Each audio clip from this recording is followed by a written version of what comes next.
OMG, siya ba yun, be? Grabe, napaka-desperada niya naman. So all this time, niloloko niya lang pala tayo? Shh, huwag kayo maingay, baka marinig niya kayo. Well, look who's here. Kaya naman pala ikaw yung top 1 natin kasi nandaya ka sa exam. Miss Brenda Santos, please stand up. Grabe, nakakahiya. Deserve mo Ano yan. yung nabalitaan ko na nandaya ka daw sa exam?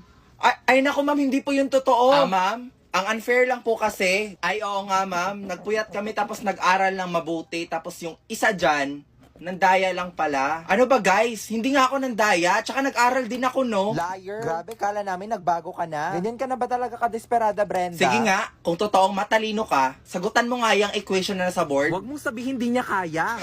O di ba? Hindi niya masagutan kasi nga wala siyang alam. I'm sorry to say this, Brenda ha, pero I'm so disappointed in you.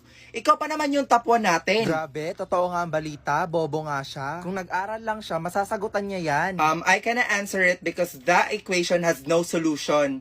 Because if you're gonna simplify the problem, you will have 5x plus 7 is equals to 5x plus 4.